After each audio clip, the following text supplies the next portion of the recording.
तो लगता है उनको कि जैसे नहीं होता है, हमारे यहाँ लोग कहता है कि ओ हाड़ा बिरनी काट लिया कि जल्दी भागो जल्दी भागो। विपक्ष जो आज रोना रो रहा है, उन्होंने तो बस उनको इस्तेमाल किया। वो हरा ब्लू लाल पीला, वो यही मदारी वाला काम करते रहेंगे। 25 में बिहार की जनता एकदम सुपड़ा साफ करने वाली है बिहार विपक्ष की। अभी बिहार विधानसभा का सत्र चल रहा है और अभी जो सत्र में है हमेशा कुलबुलाहट की खबर सामने आती रहती है। अब आपको बता दें कि आरजेडी के तरफ से आज हरा टी शर्ट पहनकर और तमाम जो आरजेडी के विधायक हैं और एमएलसी हैं वो मांग करते हैं आरक्षण को 9वीं अनुसूची में डालने को लेकर। और इसी बात करने के लिए हम पहुंचे विधानसभा के अंदर। हमारे साथ हैं प्रदेश सचिव जो है जदयू के साकेत सिंह जी। साकेत जी, आपका स्वागत। बहुत बहुत धन्यवाद आपका। कैसे देख रहे हैं हरा टी शर्ट पहन के आरजेडी वाले पहुंच गए और सीधे तौर पे वॉकआउट कर जाते हैं? देखा जाए, सबसे पहले ये उन लोगों को समझने की जरूरत है कि उन्होंने, हम ये तो नहीं कहेंगे लेकिन कहे बिना मानेंगे भी नहीं कि ये जो हम लोग के सामने या पीछे है ये लोकतंत्र का मंदिर है। 14 करोड़ बिहार वासियों के विकास और विश्वास का केंद्र है, मंदिर है। अब जिसको इतना ज्ञान नहीं है, किस चीज के लिए हरा टी शर्ट पहन के वो लोग घूम रहे हैं? आरक्षण को 9वीं अनुसूची में डाला जाए, जबकि हमको याद है कि पिछले सत्र के दौरान माननीय संसदीय कार्य मंत्री जी ने इसके जवाब में बहुत ही सुंदर ढंग से सरकार का पक्ष और उत्तर रखा था कि जो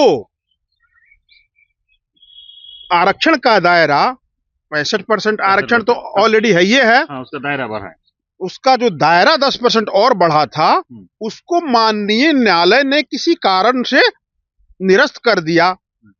सरकार त्वरित उसको उस पर संज्ञान लेते हुए सर्वोच्च न्यायालय में अपील दायर की।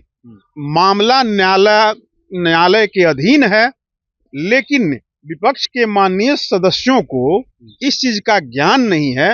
वो हरा ब्लू लाल पीला, वो यही मदारी वाला काम करते रहेंगे, माफ करिएगा, लेकिन उनको पता नहीं है कि जो कानून अस्तित्व में आज के डेट में नहीं है, कहने में हमको कोई गुरेज नहीं है, लेकिन उसके साथ साथ माननीय न्यायालय ने ये भी कहा है कि बिहार में बहाली की प्रक्रिया जो है, नौकरी की प्रक्रिया जो है, वो नहीं थमनी चाहिए। और उसका लगातार उदाहरण है कि बिहार आज के डेट में माननीय मुख्यमंत्री बिहार श्री नीतीश कुमार जी के नेतृत्व में 9,56,000 नौकरी का आंकड़ा पार कर चुका है।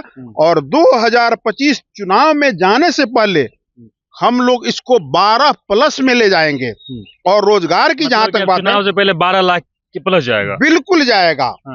माननीय नेता का यही है, 10 लाख उन्होंने घोषणा किया गांधी मैदान से, लेकिन बोला नहीं, हम इसको 12 लाख करेंगे। उसमें कई सारा क्रेडिट तो तेजस्वी भी ले जाते हैं। अरे क्रेडिट अब तो ले जाने के लिए तो लोकतंत्र में कोई भी कुछ भी लेके जा सकता है, लेकिन वो जिस पद पे थे, डिप्टी सीएम थे, वो भी हमारे नेता आदरणीय मुख्यमंत्री जी के कृपा पात्र पे, और डिप्टी सीएम में भी उनके पास उस ढंग का कोई इससे रिलेटेड विभाग नहीं था कि उसकी फाइल भी उन तक जाए और जिसपे उनको साइन करने का मौका मिले। आप कृपा पात्र बोलते हैं, वो सबसे बड़ी पार्टी हम बता रहे हैं ना, वो कृपा पात्र इसलिए बोल रहे हैं कि वो तो कहीं ना कहीं हमारे नेता के चलते ही 2 बार उनको सत्ता सुख भोगने का मौका मिल गया। लेकिन अब तो पुराने ख्यालात के और पुराना दिन वो देखें अपने माता और पिताजी वाला, तो फिर जैसे ही सत्ता सुख में वो आए, उनको लगा कि नहीं, हम 90 वाला दंश ही 90 वाले दशक में वो फिर जो विभाग उन लोगों के पास था उसको ले जाने का काम उन्होंने शुरू कर दिया। आदरणीय नेता जीरो टॉलरेंस पे नीतीश कुमार जी का न्याय के साथ विकास का जो नारा है, उसी के साथ जीरो टॉलरेंस करप्शन पे भी है। कहने के लिए कोई भी कुछ बोल दे, लेकिन पूरे हिंदुस्तान की बात मैं कह रहा हूं, पूरे भारत की बात कह रहा हूं कि भारत में कोई ऐसी पार्टियां नहीं है, कोई ऐसा नेता नहीं है जो आदरणीय नेता मुख्यमंत्री नीतीश कुमार पे भ्रष्टाचार का एक आरोप लगा दे।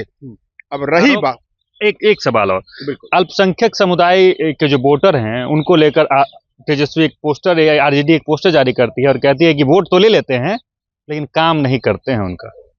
नेता विरोधी दल या विपक्ष, बिहार विपक्ष अगर ये बोल रहा है तो अभी भी कहीं ना कहीं, हालांकि ये माहे रमजान बहुत पाक और मुकद्दस महीना है, इस चीज पे राजनीति का कोई स्थान नहीं है, इबादत का समय है।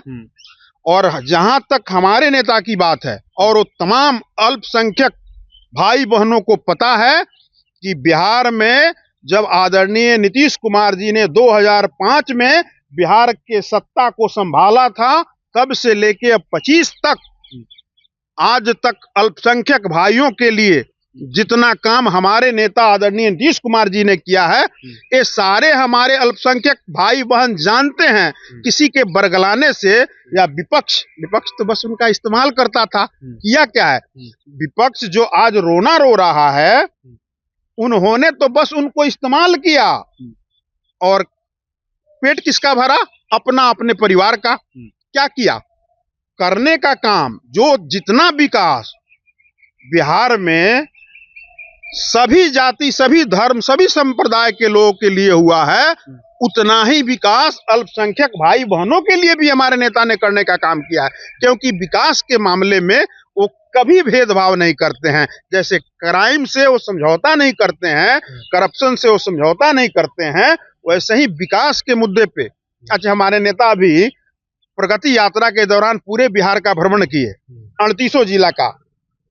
बहुत जगह हमारे जो पक्ष के माननीय सांसद हैं, विधायक हैं, वो नहीं है, लेकिन वो देख के, वो कहीं कहीं से जो नजारा हम लोग देखे, आदरणीय नेता जब पद यात्रा कर रहे थे, प्रगति यात्रा कर रहे थे, तो उसमें विपक्ष के नेता भी, वो सांसद हों, विधायक हों, उनके विकास को देख के भूल जाते थे कि हम दूसरे दल के या हम विपक्ष के माननीय सांसद या विधायक हैं, उनकी तारीफ में कसीदा पढ़ने लगते थे। एक आखिरी सवाल रहेगा, विकास को लेकर बात करते हैं। तो सदन में आवाज उठनी चाहिए, तो विकास की बात होनी चाहिए, लेकिन इस बार का सदन हम देख रहे हैं कि डेली वॉकआउट हो जा रहा है, डेली लोग प्रदर्शन में रहे, तो विकास की बातें कब होंगी? यही तो समझने वाली बात है।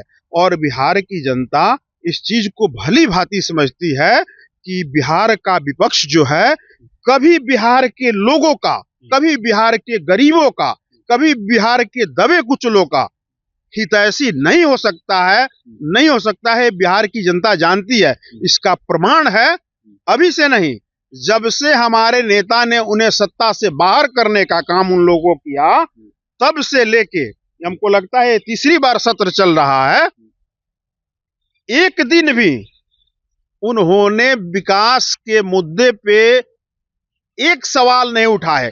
सरकार जब अपना जवाब देती है विकास के मुद्दे पे, या तो लगता है उनको कि जैसे नहीं होता है, हमारे यहाँ लोग कहता है कि वो हाड़ा बिरनी काट लिया कि जल्दी भागो जल्दी भागो, तो बस वो आते हैं, अपना हल्ला उल्ला कर लेते हैं। हल्ला उल्ला करके जब बात विकास की होने लगती है, तो उसके लिए तो उन लोगों के पास कोई जवाब नहीं होता है, या उसको काउंटर करने के लिए उनमें क्षमता नहीं होती है विकास के लोगों को।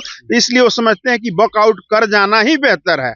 वो क्या बिहार के लोगों का भला करेंगे?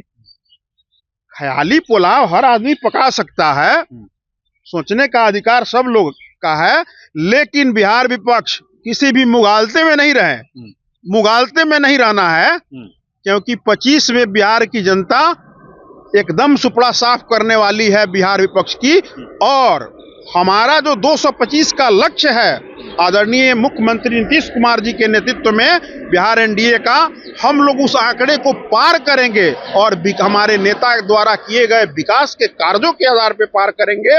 और पुनः हमारे नेता इस बिहार की बागडोर संभालेंगे और बिहार का प्रगति जो है निरंतर आगे बढ़ते रहेगा। नीतीश कुमार जी के हाथों में बिहार सुरक्षित रहेगा, विकास की गति जो है रुकने वाली नहीं है। तो हमारे साथ साकेत सिंह जी थे, उनका साफ तौर पे कहना है कि विपक्ष के पास कोई मुद्दा ही नहीं बचा है, तो वो बार बार वॉकआउट कर जाती है सदन से। और उनका सीधे तौर पे कहना है कि जनता अब जान चुकी है और इस बार उनका सुपड़ा साफ कर देंगे और इस बार सब कुछ क्लियर हो जाएगा। बाकी तमाम मुद्दों को लेकर आप क्या कुछ कहते हैं, कमेंट बॉक्स में जरूर लिखें और देखते रहें सच टॉक।